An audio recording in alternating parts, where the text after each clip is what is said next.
Ever noticed how we spend days dissecting the strategies of businesses, but fail to focus on the strategies of our own life? What if I told you that the same concepts that drive success in the corporate world can be applied to your own personal journey?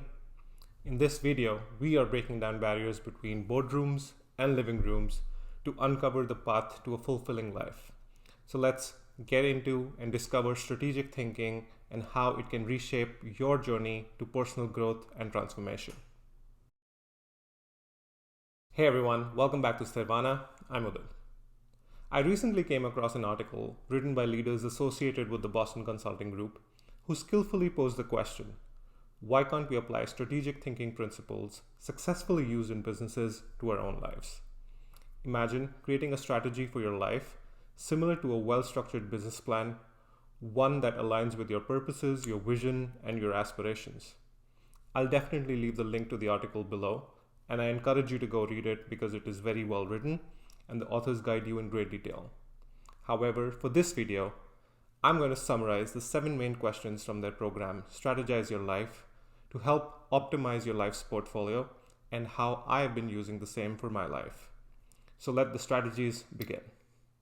The first question that we need to answer is, how do I or you define a great life?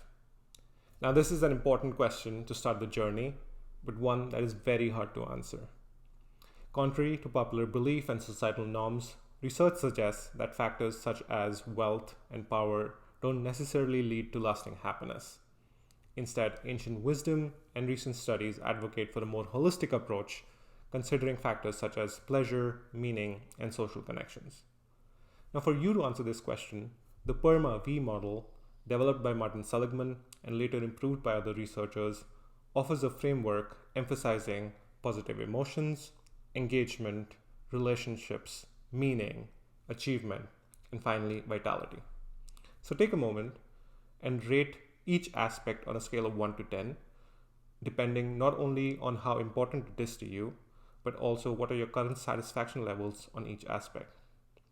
By comparing the importance and your satisfaction levels, you can conduct a personal strategy analysis that can uncover what truly matters for you in this pursuit of a great life. For me personally, I rate heavily on engagement, achievement, and meaning. And meaning is what led me to start Sthirvana, and if you've not seen that video, you can see that here.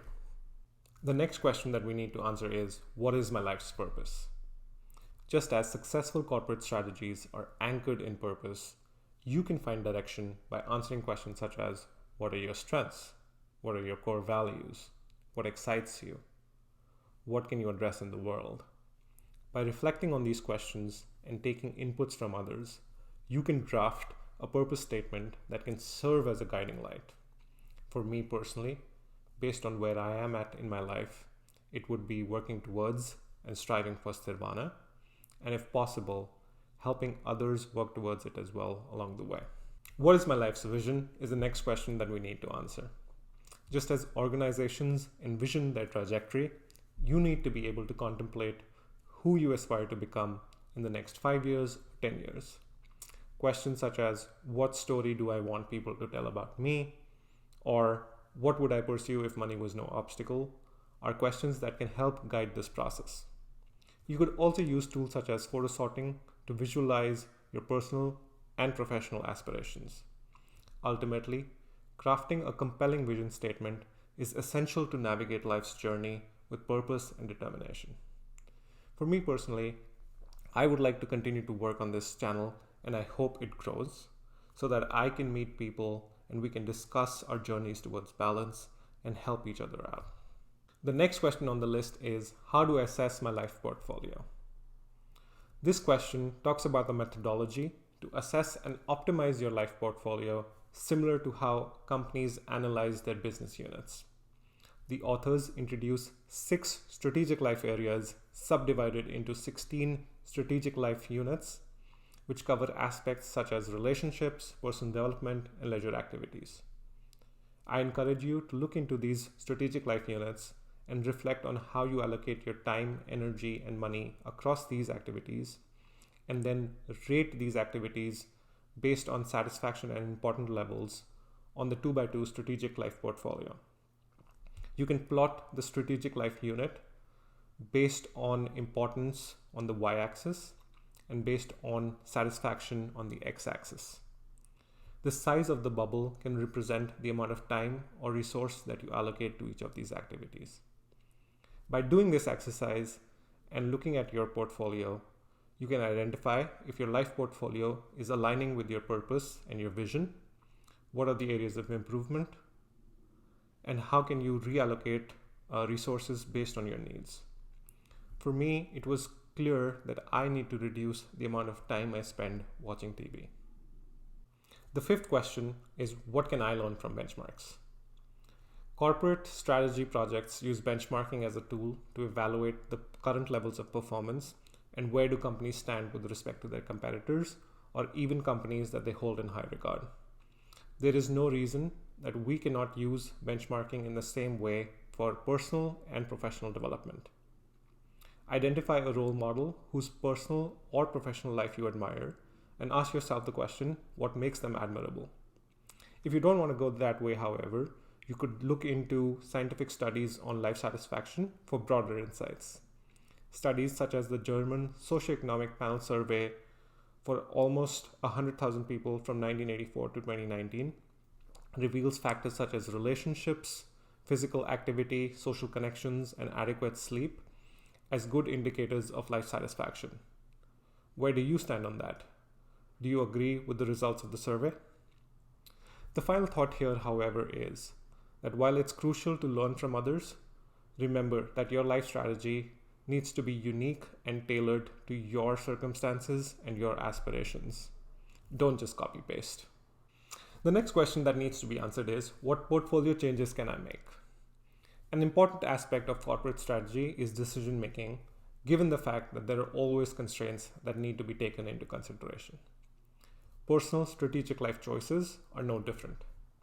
It is important that you reflect on your current circumstances and consider potential changes to align with your definition of a great life, of your vision, of your purpose, and your strategic life unit ratings. This step is taking everything that you've done up till now and bringing it together so that you can take insightful actions. Examples of potential actions could include reconnecting with a friend, starting a new business, or changing careers. However, as you focus on actions, remember that you also have constraints. You have a limited amount of time in a day, in a week, or in a month. So make sure you prioritize activities, optimize your time management, and consider the compounding effect of small changes. There's no point going out in a big bang or doing big changes because small things over a period of time can lead to a big result. As for me, you remember that I had realized that I was watching a lot of TV. So as part of my 1-year journey, I decided that I will only watch TV once a week, and the time I get free from that is being used in working on this channel for Sthirvana. This brings us to the final question. How can I ensure a successful, sustained life change? This question draws parallels from successful corporate strategies and their use of objectives and key results. Just like the corporate world, it is important that you set a clear objective, break the objective down into smaller actionable items, and set deadlines. There are a few things to make sure that the changes you are making are sustainable. First, experiment with changes and seek support from others, just like how companies share their plans and work in smaller teams to achieve their goals. Second, remember that incentives and consequences are a great motivation, whether that's through rewards for success or penalties for failure. And finally, mirror the agile framework of project development to make sure that you have regular check-ins with yourself or others and make changes or adjustments to your plans as needed. These strategies will ensure that successful and sustained life changes are possible. As for me, I've already made my actions public to you all, and I have no choice but to be held accountable by all of you. So that was the summary of the 7 questions that you need to answer in order to get your strategy in place. Business strategies have always been in front of me, but I've never thought of implementing them for my own life. This article has definitely given me a different perspective. So as you navigate the twists and turns of your journey, remember that the determination and the strategic thinking that drive businesses to success can also propel you towards your dreams. I do hope you take the time to chart out your own strategy and write your own success story, all while keeping balance and Sthirvana in mind. I'm going to leave some resources to help you with this exercise, so make sure you check them below. My final thought that I want to leave you with is, your life is your greatest masterpiece, and you hold the brush. Until next time, take care, be present, and work towards Sthirvana.